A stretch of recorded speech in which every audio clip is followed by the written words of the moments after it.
तो कैसे हो आप लोग। आशा करती हूँ आप सब ठीक होंगे।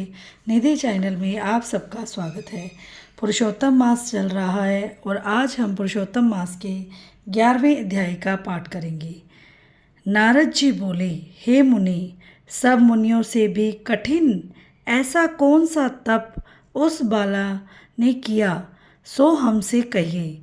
तब नारायण बोले, वह बाला सनातन शिव का अत्यंत उग्र तप करने लगी, जिनके सर्पों के आभूषण नंदी भृंगी से सेवित 24 तत्वों और तीनों गुणों से स्तुत किए गए महा आठों सिद्धियों और प्रकृति पुरुषस्तु और जटा मुकुट से शोभित भाल में अर्धचंद्र ऐसे शिव को उद्देश्य करके वह बाला ग्रीष्म ऋतु के सूर्य में पंचागिन में स्थित हो दुष्कर तप करने लगी।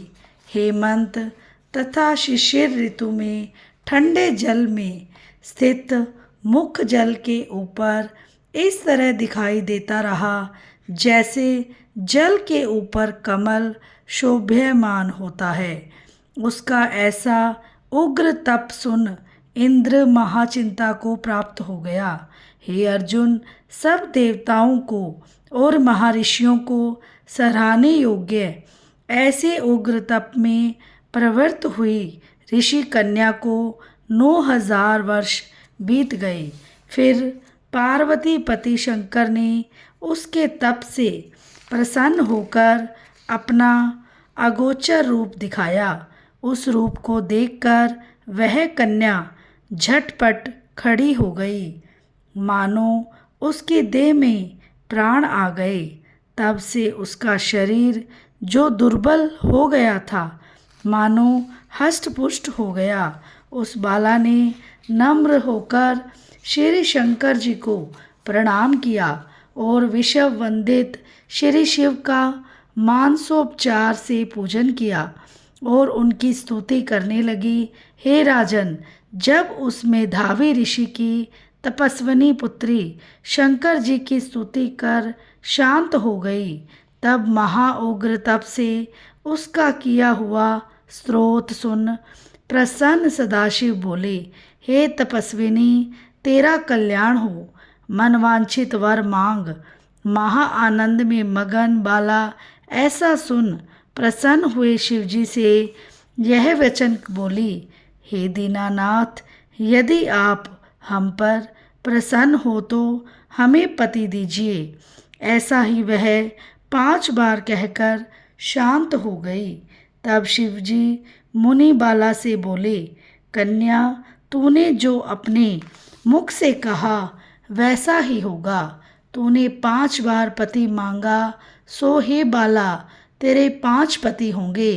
कृष्ण कहने लगे, शिव के ऐसे अनीति प्रिय वचन सुन वह बाला बोली, हे सदाशिव, एक स्त्री के एक ही पति हो सकता है। कहीं भी स्त्री 5 पति वाली न देखी और न ही सुनी। एक पुरुष के 5 स्त्री तो हो सकती है, 5 पतियों वाली कैसे होंगी? आपको ऐसा कहना योग्य नहीं। हे प्रभु, ऐसा वरदान देने में आपको लज्जा होगी। उस बाला के ऐसे वचन सुनकर श्री शिवजी बोले कि इस जन्म में नहीं, अगले जन्म में होंगे। वहाँ तू तपोबल से योनि से उत्पन्न हो नहीं होगी और ना वहाँ भर्ता से उत्पन्न सुख को प्राप्त हो परम पद को प्राप्त होगी। दुर्वासा मेरा ही रूप है, तूने उसका तिरस्कार किया। यदि दुर्वासा को पायमान हो जाए तो तीनों लोकों को जला देवे। तूने अत्यंत ब्रह्म तेज का तिरस्कार किया है। तूने भगवान के प्रिय पुरुषोत्तम मास का व्रत नहीं किया, जिसे श्री कृष्ण ने सब ऐश्वर्य सौंप दिया है। हे बाले, मैं ब्रह्मादिक देवता और नारदी तपस्वी जिन भगवान की आज्ञा नहीं टाल सकते, तूने उसे नहीं पूजा और अनादर किया, इसीलिए तेरे 5 पति होंगे। हे बाले, जो पुरुषोत्तम मास की निंदा करता है वह घोर नरक में जाता है। उसके विपरीत कभी भलाई नहीं होती। जो पुरुषोत्तम के भगत हैं वह पुत्र पौत्र और धन से युक्त हैं। इस लोक तथा परलोक सिद्ध को प्राप्त होते हैं। हम सब देवता भी पुरुषोत्तम की सेवा करते हैं। इस तरह कह महादेव अंतर्ध्यान हो गए। तब वह बाला चकित रह गई। सूत जी बोले, हे ऋषियों, सदाशिव के अंतर्ध्यान होने से वह बाला भी चिंतित हो गई। बोलो श्री शंकर भगवान की जय हो, श्री कृष्ण भगवान की जय हो। और कथा के अंत में हमें कीर्तन अवश्य करना चाहिए। आप भी मेरे साथ साथ कीर्तन कीजिए। श्री कृष्ण गोविंद हरे मुरारी, हे नाथ नारायण वासुदेवा, हे नाथ नारायण वासुदेवा, हे लक्ष्मी नारायण वासुदेवा। श्री कृष्ण गोविंद हरे मुरारी, हे नाथ नारायण वासुदेवा, हे नाथ नारायण वासुदेवा, हे लक्ष्मी नारायण वासुदेवा।